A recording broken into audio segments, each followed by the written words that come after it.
അസ്സലാമു അലൈക്കും, നമസ്കാരം. ഇത് എൻ്റെ രണ്ടാമത്തെ വീഡിയോ. ഇന്ന് ഞാൻ പറയുന്നത് മലയാളത്തിൽ മാങ്ങാൻ്റെ മരത്തിനെ പറ്റിയിട്ടാണ് പറയുന്നത്. ഇത് എൻ്റെ ശൈലി കാസർഗോഡ് ശൈലിയാണ്. മാങ്ങാൻ്റെ മരം എന്നല്ലെങ്കിൽ നമ്മളെ ഇതിൻ്റെ തലസ്ഥാനം നമ്മളെ കേരള ഭാരതത്തിൻ്റെ തലസ്ഥാനമാണ്. ഈ മാങ്ങാൻ്റെയിൽ കുറേ വക ജാതി മാങ്ങ ഉണ്ട്. തോത്താപ്പൂരി, മാൽഗോവ, ചേരി, ഉണ്ണി, ദസരി, അൽഫോൻ, അങ്കര, ഹിമാസാഗർ, ഓങ്ങനപ്പള്ളി, നീലം, റസ്പുരി, അമരാവതി, കെൻറ്റ്, ടോമി, സേലത്തി, മല്ലിക, നീലം, പൈലി, പാൽമർ, സ്വർണ്ണരംഗം, ഇങ്ങനെ പല ജാതി സ്വർണ്ണരേഖ, ഇങ്ങനെ പല ജാതി തളികളുണ്ട്. ഇത് എല്ലാം നമ്മളെ ഇന്ത്യൻ്റെ തളികളാണ്. ഇതിൻ്റെ പ്രതിഫലം എന്ന ഇത് ആരോഗ്യത്തിന് ഏറ്റവും ഉത്തമമാണ്. ഇതിൻ്റെ ഉപയോഗം എന്തെന്ന് പറഞ്ഞാൽ നമ്മളെ ശരീരത്തിനെ നല്ല പുഷ്ടിയാക്കി തരും.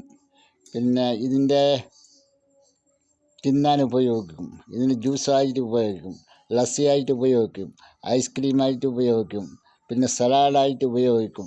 പിന്നെ നമ്മളെ എല്ലാ ദിവസത്തിൻ്റെ ഭക്ഷണത്തിന് വേണ്ടിയിട്ട് ഉപ്പിൻ്റെ തണ്ണി, പിന്നെ ഈ മാങ്ങാൻ്റെ ചില ആൾക്കാർ പപ്പടം ഉണ്ടാക്കും, ചില ആൾക്കാർ ഇതിൻ്റെ പായസം ഉണ്ടാക്കും, ചില ആൾക്കാർ പുഡിങ് ഉണ്ടാക്കും, ചില ആൾക്കാർ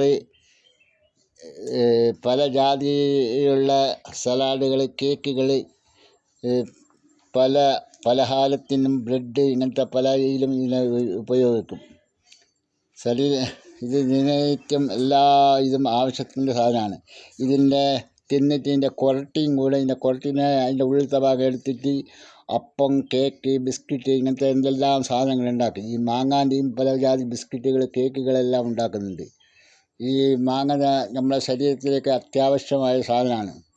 ഇതിൽ വിറ്റമിൻ എല്ലാം ഉണ്ട്, ആരോഗ്യത്തിന് നല്ലത്. പിന്നെ നല്ല മധുരമുള്ള മാങ്ങ, അത് ഷുഗറുള്ള ആൾക്കാർ മാത്രം കുറച്ച് ശ്രദ്ധിക്കണം. മറ്റുള്ള എല്ലാ അസുഖത്തിനും ഏറ്റവും നല്ലതാണ്. പിന്നെ ഉപ്പ് ഇട്ടിട്ട് കൂടുതൽ കഴിക്കുന്ന പ്രഷറിൻ്റെ ആൾക്കാർക്ക് ബുദ്ധിമുട്ടാണ്. പിന്നെ ഇത് ഭക്ഷണം ആരോഗ്യത്തിന് ഏറ്റവും ഉത്തമമാണ്. അതും നിയമിതമായ ഭക്ഷണം കഴിക്കണം. അതാണ് ആരോഗ്യമേ മഹാഭാഗ്യം. നമുക്ക് ആരോഗ്യം കൊണ്ട് എല്ലാം ചെയ്യാൻ പറ്റും എന്നതുകൊണ്ട് ഈ മാങ്ങാനെ നമ്മളെ ശരീരത്തിൻ്റെ ദിനനിത്യചര്യയിൽ എല്ലാവിധ കാര്യങ്ങളിലും ഞങ്ങൾ ഇതിനെ എടുക്കണം. പിന്നെ ഈ പണ്ടത്തെ കാലത്ത് എല്ലാ വീട്ടിൻ്റെ അടുത്ത് 5, 10, 20 മാങ്ങാൻ്റെ മരം ഉണ്ടാവും. ഇന്നത്തെ കാലത്ത് അതിലും ചുരുങ്ങി ഒരു വീട്ടിൻ്റെ ചില വീട്ടിൻ്റെ 1, 2, 5 എല്ലാം ഉണ്ടാവും. ചില വീട്ടിൻ്റെ ഭാഗത്ത് ഒന്നും ഉണ്ടാവില്ല. ചില ഭാഗത്ത് ഇപ്പോൾ കോട്ടസ്, വീട്ടസ് അങ്ങനെയൊക്കെ ആയിട്ട് അതൊക്കെ അതിൻ്റെ ഇതെല്ലാം മായായിക്കൊണ്ട് പോയി. അപ്പോൾ ഇടത്തെ ആൾക്കാർ ഇതിനെ കൂടുതൽ പ്രോത്സാഹിപ്പിച്ച് കൂടുതൽ മരങ്ങൾ നട്ടും കൊണ്ട് നമ്മളെ നാട്ടിനെയും അതിനൊക്കെ കൂടുതൽ ഇത് രാസായന ഗൊബ്ബരം അങ്ങനെയൊന്നും ഇടുന്നില്ല. ചില ആൾക്കാർക്ക് അതിക്ക് പൂവിനൊക്കെ മരുന്നിടുന്നത് അത് അളക്കാണ്ട് നമ്മളെ ശരീരത്തിന് സംരക്ഷിക്കാൻ വേണ്ടിയിട്ട് നമ്മൾ അങ്ങനെ ഇതാക്കിയിട്ട് കൃത്യമായിട്ട് അതിക്ക് ചളികാലത്ത് നല്ല പൂ വരുന്ന സമയത്ത് അതിലേക്ക് നല്ല അടിയിൽ നിന്ന് നല്ല പോയ കൊടുത്തിട്ട് അതിലേക്ക് വരുന്ന പൂവിനെല്ലാം സംരക്ഷിച്ച് നല്ല മുടി വരുമ്പോൾ നോക്കാം. പിന്നെ വെള്ളമൊക്കെ കൂടുതൽ ഇട്ടെങ്കിൽ നല്ല ഫലവസ്തു ഉണ്ടാകുന്നുണ്ട്. അങ്ങനെ നല്ല ഫലവസ്തു ഉണ്ടെങ്കിൽ നമുക്ക് നല്ല ആരോഗ്യമായിട്ട് കിട്ടും. പിന്നെ ഇതിൽ തന്നെ 2-3 പ്രാവശ്യം ഉണ്ടാകുന്ന മാങ്ങ ഉണ്ട്. അതിലേക്കൊക്കെ ചിലപ്പോൾ ചില ഈട്ടുകളൊക്കെ ഇട്ട് കൊടുക്കേണ്ടി വരും. കൂടുതൽ നമ്മൾ രാസായനം ഉപയോഗിക്കാതെ നല്ല ദിനനിത്യമായിട്ടുള്ള നല്ല ഇത് ഉണ്ടാക്കിയിട്ടുള്ള ഇത് എന്നെ ഇതിലേക്ക് കൊടുക്കണം. നമ്മളെ ശരീരം ആരോഗ്യമായിട്ട് നിൽക്കണമെങ്കിൽ നമ്മൾ ശ്രദ്ധിക്കണം. പിന്നെ കൂടുതലായിട്ട് ഈ മാങ്ങാൻ്റെ ഉപ്പേരി, ഉപ്പിൻ്റെ എണ്ണ ഇതെല്ലാം കുറച്ചളവിൽ ഇതായിട്ട് ഉപയോഗിക്കുന്ന ഫ്രിഡ്ജിൽ വെച്ചിട്ട് ഇങ്ങനെല്ലാം ഇതാക്കിയിട്ട് ഉപയോഗിക്കുന്നതിൽ കുഴപ്പമില്ല. പിന്നെ ഇതിനെ പല നാട്ടിലും പല പേരാണ്. നമ്മളെ മലയാളത്തിൽ മാമ്പഴം എന്ന് പറയും, മാങ്ങ എന്ന് പറയും, മാംഗോ എന്ന് പറയും, മാഞ്ച എന്ന് പറയും, കുക്ക് എന്ന് പറയും, ആം എന്ന് പറയും. ഇങ്ങനെ പല ജാതി പേരിൽ പല ആൾക്കാർ പല പേരും ഇതിനെ പേരിട്ട് വിളിക്കുന്നുണ്ട് ഈ മാങ്ങാനെ. പിന്നെ ഇത് കൂടുതൽ നമ്മളെ ഈ ചൂട് സമയത്ത് ഉണ്ടാകുന്നതാണ്. അപ്പോൾ ഇതിൻ്റെ ചൂട് സമയത്ത് കൂടുതൽ ലസ്സി പലഹാരങ്ങൾ ഇങ്ങനത്തെയൊക്കെ പലതും ഉണ്ടാക്കിയിട്ട് കഴിക്കുന്നുണ്ട്.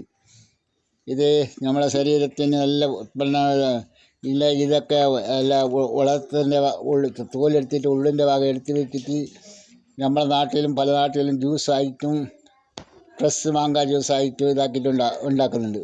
പല ആൾക്കാർ ഇതിനെ നമ്മളെ ബേക്കറിൻ്റെ കൂടുണ്ടല്ലേ സ്റ്റീമർ, അതിൻ്റെ ഉള്ളിൽ വെച്ചിട്ട് ഇതിനെ നല്ല ഡ്രൈ ആക്കിയിട്ട് എടുത്തിട്ട് അത് ഫ്രഷ് മാങ്ങ പോലെ ഉണ്ടാക്കിയിട്ട് കുറേ കാലത്തേക്ക് നിൽക്കും. അങ്ങനെയൊക്കെ ഉണ്ടാക്കുന്നുണ്ട്. ഇത് ബേക്കറിക്കാരൊക്കെ ഇങ്ങനെ ഡ്രൈ ആക്കിയിട്ട് ഫ്രഷ് മാങ്ങ പോലെ യൂസാക്കിയിട്ട് എടുക്കുന്നുണ്ട്.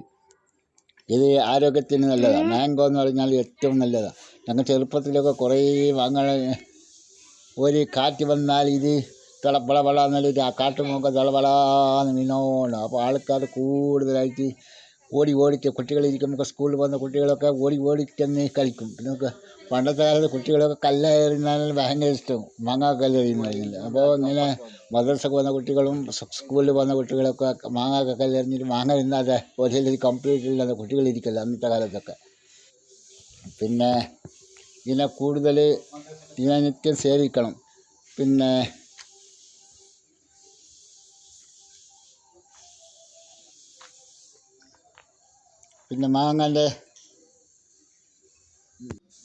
മാങ്ങാൻ്റെ ആദ്യമായിട്ട് നല്ല പൂ വരും. പൂ വന്നിട്ട് കുറച്ച് നാൾ കഴിയുമ്പോൾ തന്നെ മുടിയായിട്ട് കുറച്ച് മുടിയിടുന്ന മാങ്ങാവും. അതിന് പിന്നെ കുറച്ചായിട്ട് മുറിച്ചിലിടുന്ന ഉപ്പേരിക്കിടുന്ന മാങ്ങാവും. അതിന് കുറച്ച് സമയമായിട്ട് അത് കുറച്ച് സലാഡ് പോലെ ഉണ്ടാക്കുന്ന മാങ്ങാവും. അതിന് പിന്നെ കുറച്ച് വലുതായിട്ട് പിന്നെ നല്ല പഴമായിട്ട് പിന്നെ ഉപ്പേരിടുന്ന മാങ്ങ ആയിട്ട് അതിന് പിന്നെ ഇതായിട്ട് നല്ല ജ്യൂസ് ഇങ്ങനത്തെയൊക്കെ ഉണ്ടാക്കുന്ന മാങ്ങായിട്ട് തിന്നാനുള്ള മാങ്ങ ആയിട്ട് നമ്മൾ യൂസാക്കുന്നുണ്ട്. മാങ്ങാൻ്റെ പ്രത്യേക ഭാഗവും പിന്നെ അതിൻ്റെ ഇല ഉണ്ടല്ലേ, ഇലയിൽ പല്ല് തേക്കുന്നതിൽ അങ്ങനെ നമ്മളെ പല്ലിന് ഭയങ്കര ആരോഗ്യം.